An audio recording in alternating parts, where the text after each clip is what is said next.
graças a Deus pela oportunidade que temos, né? Nós falamos aqui no início de estarmos na casa do Senhor, por essa oportunidade que temos de adorar, de bendizer o Senhor, de existirmos nesse dia, né? Quão bom, como falamos, tantas pessoas têm perdido a sua vida nesse dia. Quantos também nasceram nesse dia, ainda estão nascendo até meia-noite, é hoje, né? Então, muitos estão partindo e outros estão nascendo. É o ciclo da nossa vida, né? O ciclo da vida. E uma coisa é certa, né? Assim como nascemos, nós também morreremos. E Eclesiastes, né? Ele tem Salomão, ele diz, né? Tudo que vier à mão para fazer, faze conforme as tuas forças. Porque para a sepultura onde tu vais, então ele declara assim de uma maneira bem certa, ó, você vai, não tem para onde correr, você vai para a sepultura.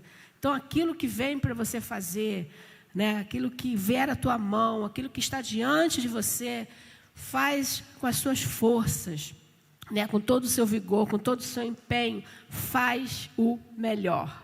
Amém, amados? Graças a Deus. Estamos aí sentindo falta de vários irmãos, que a chuva pode ter impedido, né? Eu, antes de iniciar aqui sobre o texto, eu queria fazer, né, uma pergunta aos irmãos. Quantos irmãos aqui já caíram? Já levaram assim, um tombo, uma queda? Acho que a maioria, né? É agora, irmão, não é quando pequenininho, não é quando criança, não. Estou falando depois de adulto. Né? Até a diaconisa Neuza aí está até de mancha roxa aqui, né? Porque caiu esses dias. Neste meu Repedita também caiu já tem um tempinho, mas também já caiu, né, Neuza? Então, nós caímos. E para cair, basta estar em pé. Cuidado. E para cair, basta que a gente esteja em pé. E a queda, né, ela é uma coisa assim muito ruim, principalmente se você estiver na rua, né? Assim, tem pessoas que dão uma crise de riso, que a pessoa não consegue se levantar, fica rindo. Outros que estão ao redor nem riem, mas a pessoa que caiu fica prostrada, né? Às vezes nem se machucou tanto, mas fica sem força para levantar. São reações, né, que nós temos. E algum momento a gente também cai, ou porque a gente escorrega, né, porque foi uma distração, ou realmente foi um acidente. E a queda, ela tem, claro, as suas consequências. E tem quedas que são fatais, né? Mas há quedas, que eu não estou falando agora do modo físico, a queda que às vezes é fruto de decepção, fruto de ferida emocional, de fracasso profissional, perda de emprego, problema na família, situações que podem levar uma pessoa realmente ao chão espiritual. E eu quero falar então, abrindo aí agora as nossas Bíblias, livro de 1 Samuel, no primeiro capítulo. Nós vamos falar então dessa mulher, Ana, que ela estava no chão emocionalmente. Ela estava no chão, né, dos seus sentimentos, né, ela estava no chão, né, vamos dizer assim, com todos os seus desejos naturais de mulher. Então, ela estava realmente, estava sendo assim, tinha tomado uma queda. Amém, amados? Vamos ler então por quê? Vamos ler todo o capítulo 1.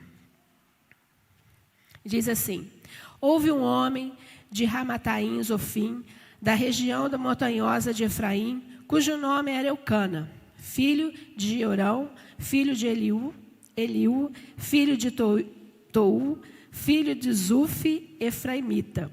Tinha ele 2 mulheres, uma se chamava Ana e outra Penina. Penina tinha filhos, Ana, porém, não os tinha. Este homem subia da sua cidade de ano em ano a adorar e a sacrificar ao Senhor dos Exércitos em Siló. Estavam ali os 2 filhos de Eli, Ofni e Finéias, como sacerdotes do Senhor. No dia em que Eucana oferecia o seu sacrifício, dava a ele porções deste a Penina, sua mulher, e a todos os filhos e filhas. E a Ana, porém, dava porção dupla, porque ele a amava, ainda mesmo que o Senhor a houvesse deixado estéril. A sua rival a provocava excessivamente para irritar, porquanto o Senhor lhe havia cerrado a madre. E assim o fazia ele de ano em ano. E todas as vezes que Ana subia à casa do Senhor, a outra irritava, pelo que chorava e não comia. Então Eucana, seu marido, lhe disse: Ana, por que choras? E por que não comes? E por que estás de coração triste? Não te sou eu melhor do que 10 filhos? Após terem comido e bebido em Siló, estando Eli, o sacerdote, assentado numa cadeira, junto a um pilar do templo do Senhor, levantou-se Ana e, com amargura de alma, orou ao Senhor e chorou abundantemente. E fez um voto, dizendo: Senhor dos exércitos, se benignamente atentares para a aflição da tua serva, e de mim te lembrares, e da tua serva não te esqueceres, e se lhe deres um filho varão, ao Senhor o darei por todos os dias da sua vida, e sobre a sua cabeça não passará a navalha. Demorando-se ela no orar perante o Senhor, passou Eli a observar-lhe o movimento dos lábios, porquanto Ana só no coração falava, seus lábios se moviam, porém não se lhe ouvia voz nenhuma. Por isso Eli a teve por embriagada. E lhe disse: Até quando estarás tu embriagada? Aparta de ti este vinho. Porém Ana respondeu: Não, Senhor meu, eu sou mulher atribulada de espírito. Não bebi nem vinho, nem bebida forte. Porém, venho derramando a minha alma perante o Senhor. Não tenhas, pois, a tua serva por filha de Belial, porque pelo excesso da minha ansiedade e da minha aflição é que tenho falado até agora. Então lhe respondeu Eli: Vai-te em paz, e o Deus de Israel te conceda a petição que lhe fizeste. E disse ela: Ache a tua serva mercê diante de ti. Assim a mulher se foi a seu caminho e comeu, e o seu semblante já não era triste. Levantaram-se de madrugada e adoraram perante o Senhor, e voltaram e chegaram à sua casa, a Ramá. Eucana coabitou com Ana, sua mulher, e lembrando-se dela o Senhor, ela concebeu, e passando o devido tempo teve um filho, a que chamou Samuel, pois dizia: Do Senhor o pedi. Subiu Eucana, seu marido, com toda a sua casa, a oferecer ao Senhor o sacrifício anual e a cumprir o seu voto. Ana, porém, não subiu e disse ao seu marido: Quando for o menino desmamado, levá-lo-ei para ser apresentado perante o Senhor e para lá ficar para sempre. Respondeu-lhe Eucana, seu marido: Faze o que melhor te agrade. Fica até quando desmames. Tão somente confirme o Senhor a tua palavra. Assim ficou a mulher e criou o filho ao peito, até que o desmamou. Havendo-o desmamado, levou consigo com um novilho de 3 anos, uma efa de farinha e um odre de vinho, e o apresentou à casa do Senhor, a Siló. Era o menino ainda muito criança.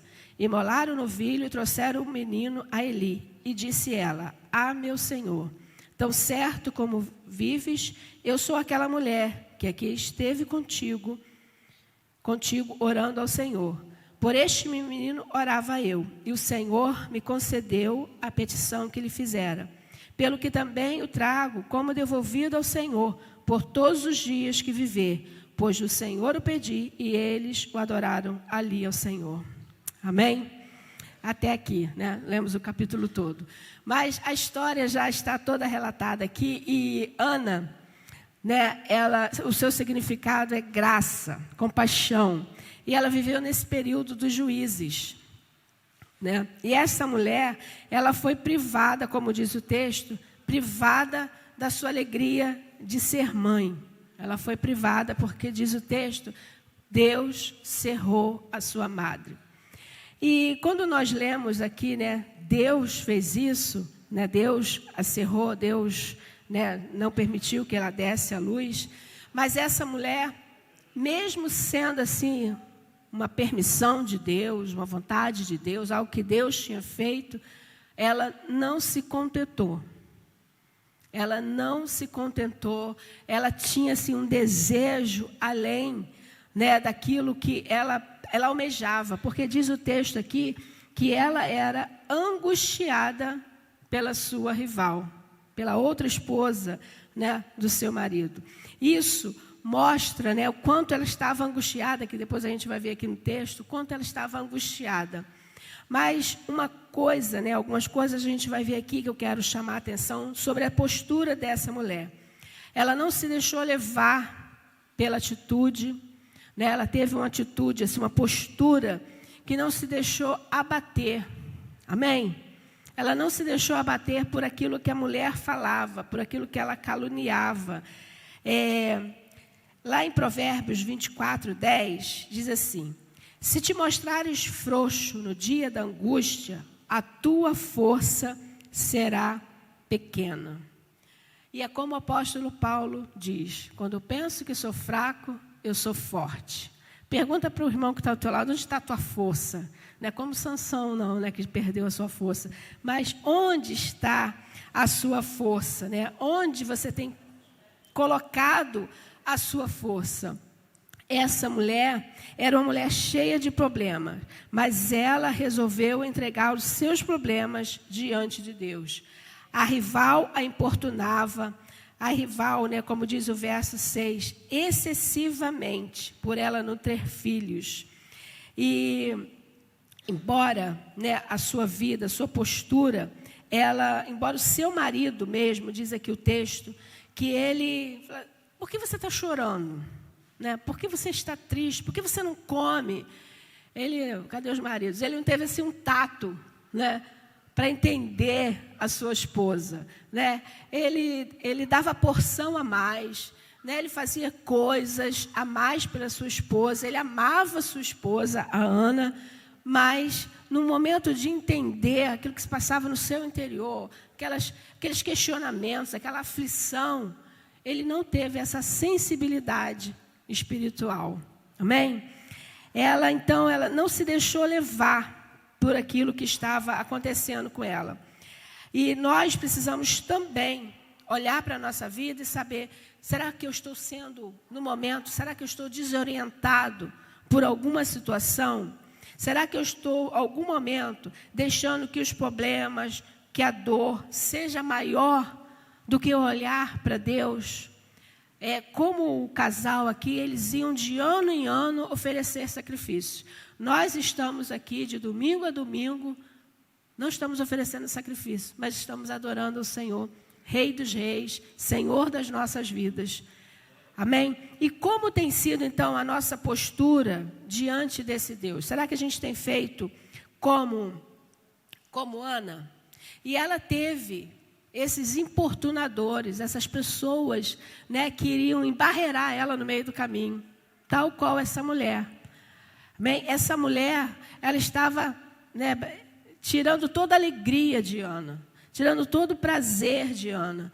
E quando nós temos um propósito, aqui no caso Ana tinha um sonho, um propósito definido, ela tinha um objetivo, sempre haverá pessoas para colocar o pé, né, no meio do caminho, para você tropeçar. Ou vai dizer palavras, né, porque as atitudes, as virtudes de Ana incomodavam aquela mulher. A postura de Ana, a bondade de Ana, ser amada, né, pelo seu esposo, incomodava Penina. Então isso trazia, né, e ela por ter filhos, e Ana não, então isso deixava ela soberba, enaltecida, sou melhor do que você. Isso trazia, né, a Ana um sentimento de inferioridade, de fraqueza, de impotência, né? Mas ela não se deixou abater. Ela teve essa mulher que tentou muitas vezes, né, várias vezes, isso não aconteceu um ano.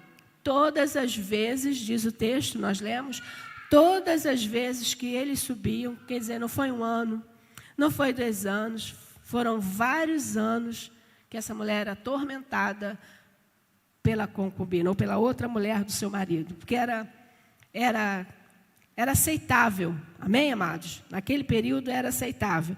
Então, nós não podemos deixar que os nossos problemas sejam maiores do que o nosso Deus. Devemos olhar para Ele, que Ele é o único que pode nos ajudar. Nós precisamos deixar de estar ansioso, de se preocupar com o dia de amanhã, porque nós temos realmente um Deus que cuida de nós, que tem cuidado de nós. Então, nessa noite, eu quero exortar, eu fui exortada e exortar vocês também, a levantar a cabeça. Esses dias passados, nós falamos aqui de levar os nossos olhos e olhar para o Senhor. E hoje não é diferente. Olhar para o Senhor. Crer no Deus que nós servimos. Crer no Deus que é soberano, que é justo. Embora ele tivesse, pelo propósito dele, cerrado a madre, essa mulher permaneceu no seu clamor, permaneceu no seu propósito. E a humildade dela falou tão alto, a postura dela tocou, moveu o coração de Deus. Lá no Salmos 51, 17 diz: um coração quebrantado e contrito, Deus não despreza. E foi isso que essa mulher fez. Ela estava diante do altar, chorando, colocando as suas queixas, e ela foi tida por embriagada. Foi a primeira olhada do sacerdote, e às vezes são pessoas que estão ao nosso lado, são julgamentos. Você está lá numa postura, numa atitude, e você é julgada. Então, são pessoas que você vai encontrar pelo caminho, mas permanecer. Então, essa postura aqui de ter um coração quebrantado, não é fácil. Nos dias de hoje, se a gente olhar a vida de Ana, a gente pensar, qual mulher aguentaria tal coisa? Olhando para Milena assim, Milena já balançou a cabeça. Não. Qual mulher aguentaria tal coisa? Creio que nenhuma. Nos dias atuais, no empoderamento feminino, dessa igualdade que tem sido pregada, ninguém quer se colocar nesse sentido de ouvir, de ser rebaixada. Mas diante do Senhor foi que essa mulher se humilhou. Foi diante do Senhor que ela estava nesse período. E assim nós devemos também estar como ela, colocar diante do Senhor, os momentos de solidão, os momentos que nós estamos em sofrimento e aí perdemos o brilho da nossa vida, momentos que nós estamos amargurados, e deixamos que o nosso coração fique engendrado, momentos que nós estamos carentes e que só Deus pode suprir, as ansiedades que nos deixam cansados, desanimados, tudo isso nós devemos deixar aos pés do Mestre. Lançar sobre Ele toda a nossa ansiedade, porque Ele tem cuidado de nós. Ela não revidou as provocações, mas ela foi direto a quem podia solucionar a situação. Ela foi ao altar, mas ela não foi ao sacerdote. Ela nem sequer foi a ele confessar, dizer aquilo que estava acontecendo, chorar suas mágoas. E às vezes nós fazemos isso, nós dizemos para um amigo, dizemos para nós que a gente não está aguentando mais, que a gente não está suportando mais. Mas será que a gente já chegou para Deus realmente? E já chorou como essa mulher, já balbuciou, já ficou horas, porque ela... E a hora que ela devia estar muito amargurada, irmãos? Porque ela ficou falando... Ele dizendo a ela, não, só das minhas mágoas é que eu tenho falado até agora. Só da minha aflição. No verso 16, ele diz, não tenha tua serva por Belial, porque pelo excesso da minha ansiedade e da minha aflição é que eu tenho falado até agora.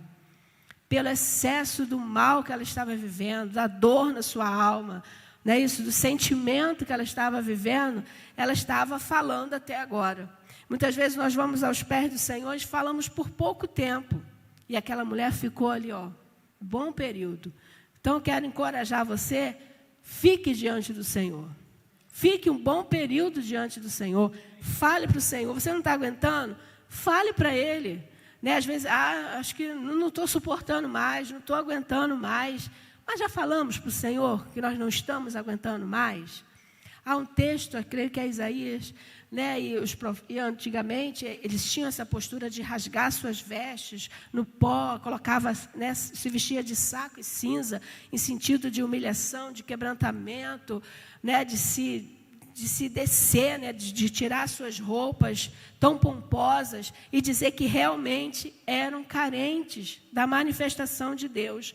No domingo passado, nós falamos aqui do próprio Senhor, que ele, no Getsemane, ele orava e ele orou 3 vezes, angustiado. O texto diz, angustiado de espírito. Ele estava triste, e ele orou e orou de novo.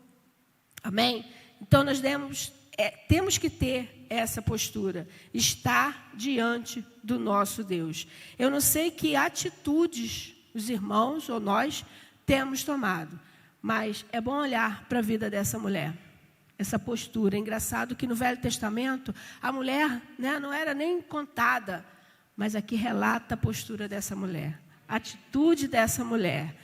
Né? E tem mais, irmão, essa mulher é muito, muito forte mesmo, né?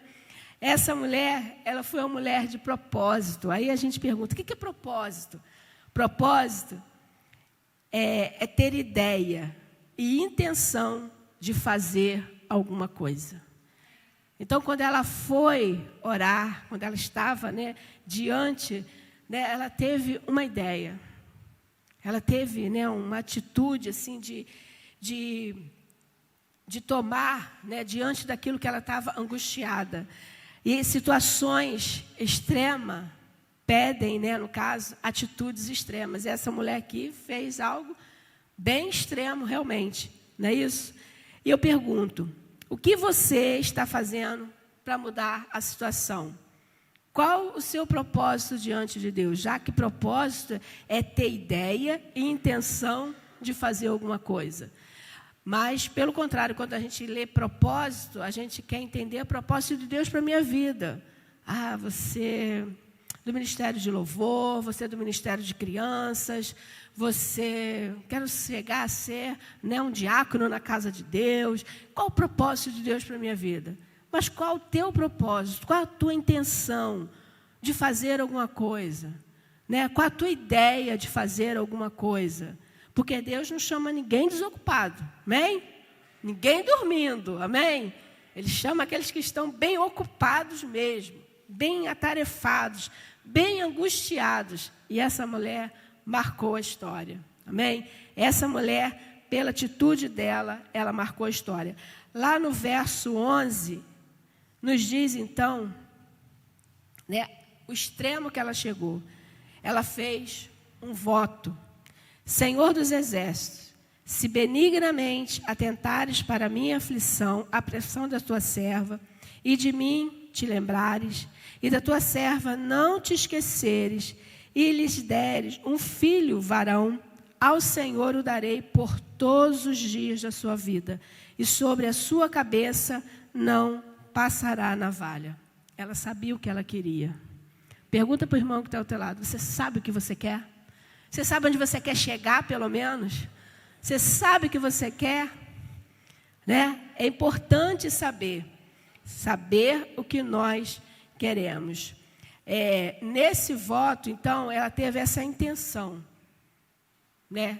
Ela desejava um filho, mas ela foi além. Se tu fizeres, Senhor, eu vou devolver. E às vezes a gente pede tantas coisas a Deus, né? Nós temos recebido tantas coisas de Deus e a gente até pede, Senhor, se tu fizeres, né? Eu era muito, quanto criança, tá, gente? Agora já sou adolescente. Enquanto criança, Senhor, se eu passar, né, de ano, né? Se eu conseguir passar de ano, então, ano que vem, né? Eu vou ser uma aluna melhor, vou ser isso aqui assim, não vou me enturmar muito, não vou conversar muito. Então, a gente promete. Mas chegava o ano, aí novas amizades, e a gente começava a conversar de novo, esquecia tudo, né? E aí vai a prova, aí vai a recuperação, né? E aí vai. Mas a gente promete. E na hora de cumprir o voto?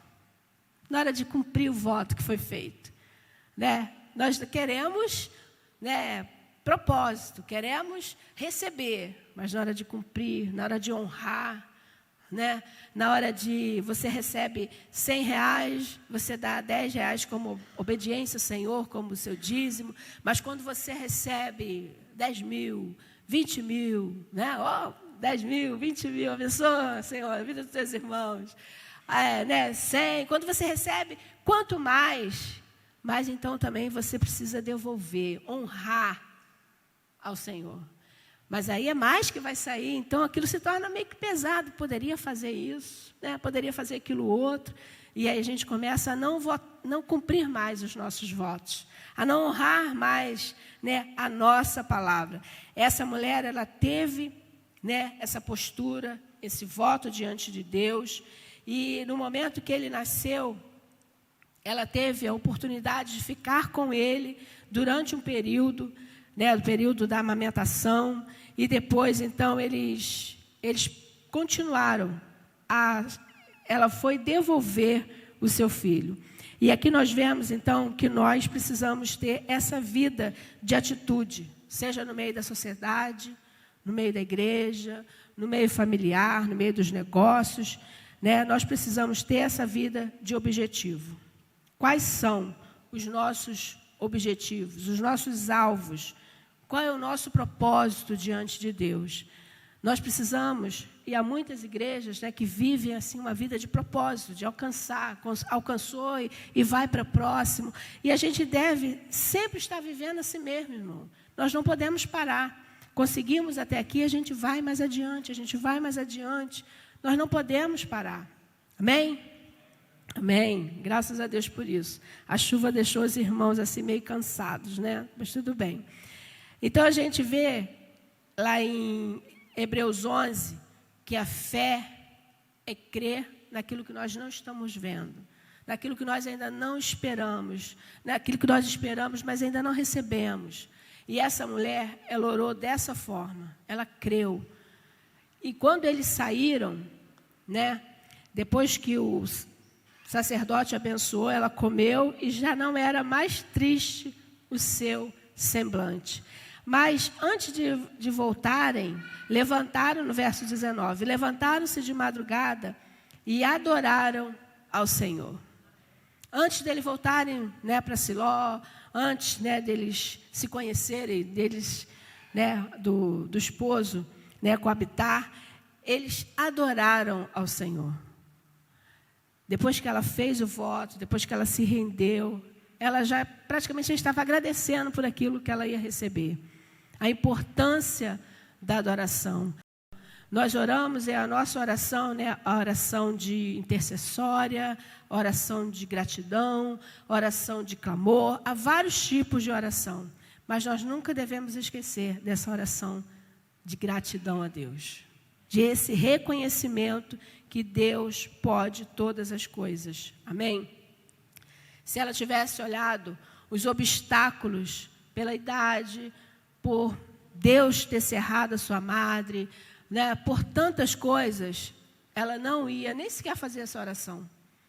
Mas ela perseverou, né? E às vezes nós ficamos abatidos e nós ficamos cegos, não conseguimos enxergar o Deus que tudo vê, que tudo pode, que é onisciente, onipresente e onipotente. Nós esquecemos da grandeza de Deus. Então, nessa noite, né, qual seria o seu propósito diante de Deus? Qual seria a sua postura diante de Deus? Qual o seu sonho, seus objetivos? Nós precisamos colocar diante de Deus, assim como Ana. Ser bem clara com Deus. Porque ela falou sobre as suas queixas, sobre, né, aquilo que ela estava sentindo, do excesso da sua ansiedade, de tudo aquilo que ela está. Ser verdadeiro diante de Deus. Nós precisamos orar de forma clara e objetiva diante de Deus. Ser claro nas nossas orações. Amém? Só mesmo Deus pode abrir os nossos olhos e que nós possamos ver, então, Deus agindo, trabalhando para fazer esse milagre. Que sejam abertos os nossos olhos para ver o Senhor. Então, queridos, a chave, né, para a nossa vida, para nosso derramar, é a oração. Ana, ela orou com amargura de alma, está lá no verso 10. Ela orou intensamente, né? Ela não teve pressa, não teve pressa. Por isso que eu digo, né? Passe tempo diante do Senhor, né? Ouça o Senhor. Ela não teve pressa. Ela orou com coração. Diz o texto que só com o coração, a sua boca, né, não saía som, só mexia, porque o seu coração estava sendo derramado diante de Deus. Fala para o irmão que está ao teu lado. Deus ouve o teu coração. Deus ouve o teu coração. Ela derramou o seu espírito e a sua alma diante do Senhor. Lá no verso 15. Porém, Ana respondeu, não, Senhor meu. Eu sou uma mulher atribulada de espírito. Ela colocou tudo diante de Deus. Ela orou conversando com Deus, porque pelo excesso da minha ansiedade é que eu tenho falado até agora. Então ela estava falando com Deus, né? Ela estava se colocando diante de Deus. Deus está pronto a nos ouvir. Ele está pronto a nos socorrer e agir. Mas é necessário que nós o busquemos. É necessário que nós tenhamos a postura como Ana. Ela se sentiu amargurada, né? Olhou todo teve toda aquela visão do que ela estava vivendo no momento, mas ela não ficou parada, não se deixou levar, mas ela teve atitude, ela teve postura, né? Ela teve reação, uma reação boa de estar diante de Deus. Um coração quebrantado, Deus não despreza. E às vezes nós estamos assim, né? No momento de um caos. Mas Deus é Deus soberano e Ele pode, né, agir e liberar sobre todas as coisas. Então, queridos, a chave, né, é a oração que nós precisamos ter diante de Deus. É a nossa vida com Deus que nós precisamos colocar tudo diante dEle, para que realmente nós possamos ter o nosso coração grato. Essa mulher voltou e entregou o seu filho, devolveu o seu filho todos os seus dias.